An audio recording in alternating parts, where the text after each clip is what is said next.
is Sunday, April 18th, 2021, and I'm about to do some meal prep for this upcoming week, and I thought I'd just kind of bring you along. This is kind of a meal prep, cook with me, just a little bit of on Sunday getting ready for this upcoming week. So let me turn the camera around and we'll look at the menu plan that I've got for this week. Today is Sunday, but I like to start my menu plans on Saturdays. So last night I had some ground Italian sausage and I just sauteed that up in the pan with some peppers and onions. Today, for dinner tonight, I'm making meatloaf muffins and just going to have green beans with it. Monday, April 19th, I'm going to do a cheeseburger mac helper. It is in the Southern Keto cookbook, page 162. On Tuesday, April 20th, I'm doing salmon patties with steamed broccoli, also in the Southern Keto cookbook, page 186. Wednesday, April 21st, I'm just going to do some smoked sausage with green beans. That'll be quick and easy. Thursday, April 22nd, I'll have just some bacon and scrambled eggs. And Friday night, April 23rd, is leftovers because I work at a bank and it's, you know, a late evening getting in. So this week's cookbook I'm using is Southern Keto by Natasha Newton. I thought I'd just kind of use one cookbook a week and maybe just switch it up. And so I've got my lunches planned for this week to take to work. I'm going to do the hoagie bowl. Let me show you what I've got going on. This is what I'm making today. I will link this recipe in the description box below. And it is the Keto chopped hoagie bowl. And it's pretty easy.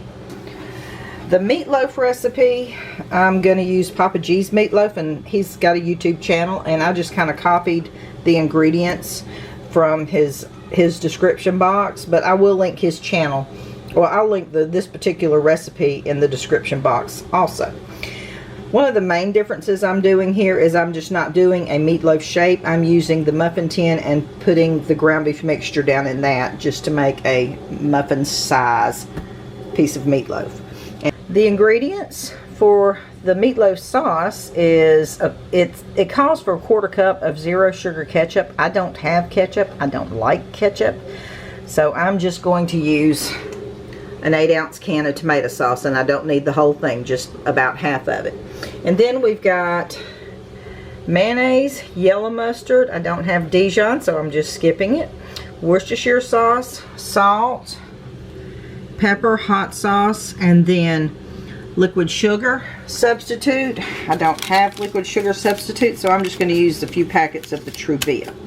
So I'm going to put my ingredients down in a little mason jar and give out my little whisk and mix them up. I didn't use any measuring spoon. I just poured about half. Well, you know, this is a jar, so it has the little cup measurements on the side. So I poured enough tomato sauce in here so that it was up to the 1/2 cup, and then I just squirted, you know, this says I just put 3 good squirts of the mayonnaise, about 3 tablespoons, and then I did 3 tablespoons of this, again just 3 good squirts, and this called for a teaspoon of the Worcestershire, and I just put a couple of dashes of the hot sauce. I can always add more if I think it's not spicy enough, but I'm just gonna whisk this up with my little bitty whisk.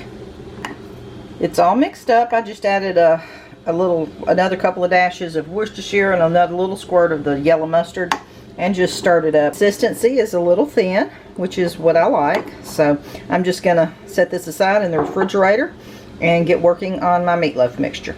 I bought this big package of ground beef yesterday. This is just over 3 pounds. This recipe calls for 2 pounds of ground beef, and I don't want to use quite that much. I basically took about half of that. It also calls for 3 eggs slightly beaten, so I beat those up, and I'm just going to dump everything in.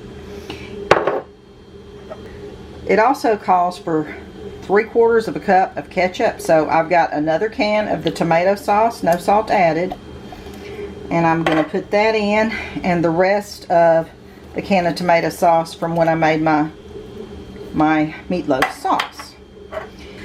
The recipe calls for a teaspoon of salt, and I only have a little bit left in this container. This is probably half a teaspoon, but I'm just going to put it all in, and that should be enough, because one of the ingredients I'm about to add is salty enough. I'm just going to add a little bit of black pepper.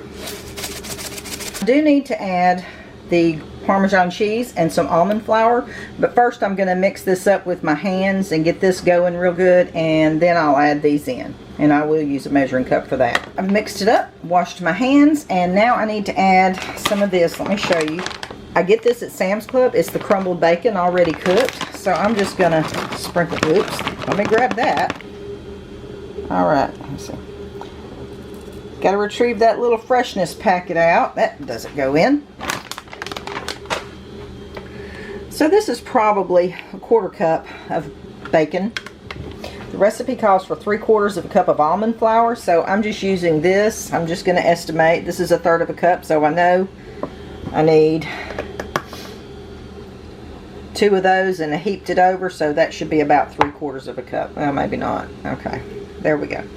And about the same amount of Parmesan cheese. So let me get that. I need both hands. I've got this all mixed up, and what I've done here is got out my muffin tin and sprayed. No, I didn't spray. I poured a little oil in these and just wiped it real good around the inside, a little olive oil, and over the top too, because I tend to make a mess, so I always oil this part. So I'm just going to start putting these in and packing them down. I fill them all the way up because as these cook, the grease will come out and they're definitely going to shrink down. So I pack them in as much as I want. So I'm gonna continue packing these in, and I will be back. I've got all the meat in the muffin tin. To try to get it even, I put a little in each one and then just kind of add to each one. Like this one had too much, so I stole from it and added to here, and that kind of thing. The oven is warmed up and these are ready to go in the oven, but because these are ground beef, the fat is going to leak out and drip over the side. So I've got them, I keep this old sheet pan that I wouldn't use for anything else. What it is a drip tray basically, so the grease will come out and drip onto here. And so the oven is warmed up and this is ready to go in, so let me put it in and I'll come back. The rest of the ground beef I've put in this pan. I'm just going to add. This is just one step I've done ahead, and so when I come home from work I can just pull this out of the refrigerator and go on to step 2 of the recipe I'm making that night. And the reason that I add a little bit of water to the pan is because it makes the crumble more fine. So I'm going to stir this water into the ground beef as it's heating up. My pan is getting pretty hot, and the water and the grease, if there's any water left, sometimes the water cooks out as I'm browning up the meat. I'm definitely going to need to drain this when it gets done. So I'll bring you back when I get to that step. The ground beef is done cooking, and you see I still have a fair amount of liquid. So what I've got here is the same bowl that I mixed that meatloaf mixture in, and I've got my colander here that's got really tiny holes. So I'm just going to pour all this in here and drain that off. And it's hot, so I'm going to be careful. Whoops, fogged up. Okay, all right, and let that drain off. I'm just going to mash this down a little bit, but you see how fine it cooked up that ground beef, which is the way I like it. Well, this is what I have. This is what drained out from that pan. This is a combination of grease, mostly grease, and what water was left. And no, this doesn't go down the sink, and I'm not going to throw it out in the yard. Remember these cans of tomato sauce? I'm pouring it into that, and I've got it on. Whenever I cook, I always have a little plate that I use as a spoon rest. So I'm just going to use that to catch any drips and fill these little cans up. See, I made a mess. I made a mess there, but that's what that's for. And pour the rest in here. And there we go. And I'm just going to leave those on this little plate. And yes, I did originally put them in the trash. I forgot. I tend to forget, but yes, that's coffee grounds on that. So I'm going to let those sit there and cool, and then I can just throw them away. Now I'm just going to clean up my dishes and I will be back. The ground beef is now out of the colander. I've divided it between these two small Rubbermaid containers, probably about a pound in each one. And I'm going to let that cool and put the lids on them and pop them in the refrigerator. Next, I'm going to get started on this Keto chopped hoagie bowl. This is by dietdoctor.com, and I will link this one in the description box below. I had something on my lens, so hopefully that wasn't there for all the videos. But we're going to start with the sauce over here, and I've got all my ingredients out. Now I don't have any Italian seasoning, but I do have the basil and oregano, and I'll just add some thyme and parsley to that instead of having the Italian seasoning. But what I'm going to do is put everything. I've got another mason jar, and I've got these lids. These are great lids. They fit the wide mouth mason jars, and it's perfect for a salad dressing. So I'm going to put all this in here, and let me show you. I do have a little trick here. Back when I was in high school and taking home ec, when I was in high school they had home ec, but if you have something liquid, like it was originally done to measure out shortening. Here I'm trying to measure out 3/4 of a cup of mayonnaise. I have 1/4 of a cup of red wine vinegar.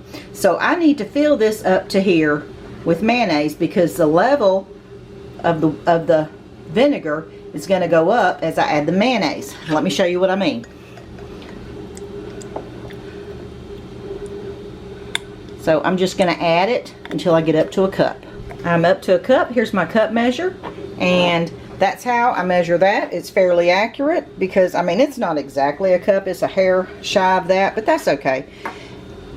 Now I'm just going to add all of my seasonings, and you can get the measurements from that website. So I'm just going to add my seasonings, and I'll be back. Back to the meatloaf muffins for just a second. I just pulled these out of the oven and cleaned up the grease. It was kind of dripped all around, and then I topped each one with a little spoonful of the sauce, and I'm going to put it back in the oven for probably 10 more minutes or so.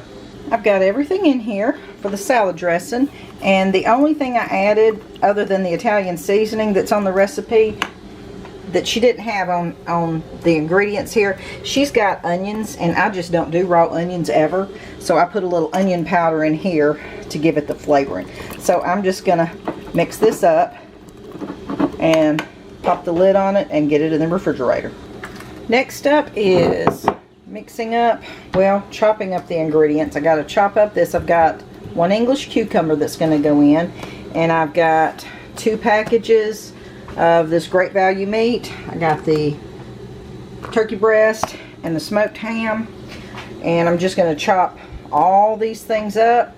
These are already cubed, so they just get dumped in just like that. And then some of these mild banana pepper rings. Let me get all this chopped. This is how I'm cutting them up. I cut them in half, and then I cut this in half long ways, and then I just run through them with a knife so that I get these little pieces like that, little pie pieces. I'm going to cut this up, and then I'm going to chop these up as well. In the bowl now is the chopped up cucumber.